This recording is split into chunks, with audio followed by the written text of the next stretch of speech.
皆さんこんにちは。ようこそカメラ&イメラン TV へ。前回の動画を見てくれた人ありがとうございます。以前の動画でウイグルの地図上での場所やその場所がいろんな国に囲まれている特徴とか、ウイグルの山や川の話も少ししましたね。そしてウイグルはすごく広いで日本の 4.5 倍と言いましたね。山や砂漠などがたくさんあると聞くと、なんだか貧しいところのイメージになっちゃいますね。でも実際はすごい豊かで、本当に綺麗な絵のようないいところなんですよ。私は今まで3回ウイグルに行ったことがあって、1、2回目は小さくて写真はあるけど、その時の記憶はほとんどありません。3回目は5歳の時で、あの時の記憶はまだ少しあります。忘れないために時々その時の写真を見て、会った人や場所、食べ物など話を周りにしたりしています。ウイグルは建物や食べ物、ウイグル人の服装や言葉などが中国や日本と全く違うので、何もかもが珍しくて本当に楽しかった。またいつかウイグルに行ってあの優しい人々と会ったり、本場の美味しいウイグルの料理を食べたいねといつも思っています。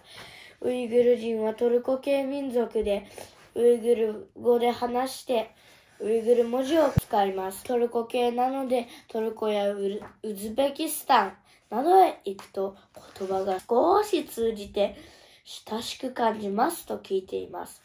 なので、ウイグル語を勉強してトルコやウズベキスタンにも行ってみたいなぁと思っています。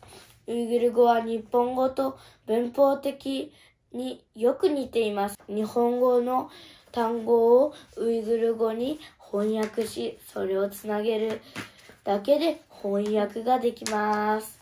なので、日本人がウイグル語を勉強したら、他の言葉よりも早くできるかもしれません。ウイグル文字は右から左へと書きます。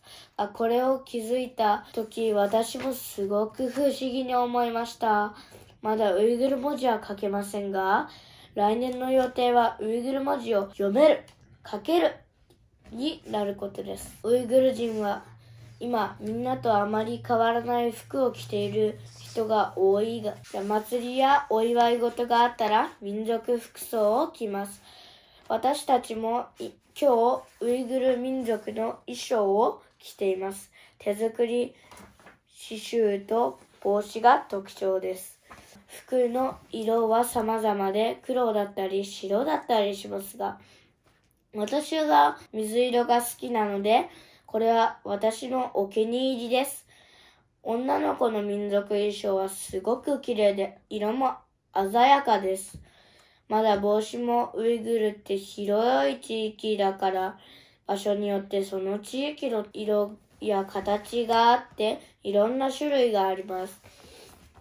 ウイグル人は感情豊かで、歌や踊りも音楽が好きで、悲しい気持ちも嬉しい気持ちも歌や踊りで表現します。ウイグルは宗教はイスラム教でムスリムです。ムスリムはハラールのものを食べます。ハラールとは許された物事という意味です。反対に禁止された物事はハラームと言います。なので、ウイグル人はハラールを食べます。ハラールの食べ物はどんなものかというと、豚肉を使っていない豚肉だけじゃなくて、ゼラチンだったりハム、ベーコンだったりはダメです。豚の成分が入っているものもダメです。このハラールの話はまた長くなってしまうと思うので、別の動画で話したいなと思います。豚肉を食べないので、主にラム肉は羊肉、牛肉、鶏肉を食べます。ということで、今日はウイグルの言葉を服装、食べ物について簡単に説明しました。ウイグルはこういう食べ物だったり、言葉だったり、音楽だったり、どんないろいろ文化が豊富だけじゃなく、この広い土地の下に石油や天然ガス、石炭だったり、金だったり、いろいろ資源がたくさんあります。中国が使っている石油や天然ガスの 30% 以上はウイグルから取って使います。はい、ということで今日は話が長くなってしまったが、最後まで聞いてくれてありがとうございます。もしよかったらチャンネル登録よろしくお願いします。また次回の動画でお会いしましょう。バイバーイ。ウイグル語でホーシ。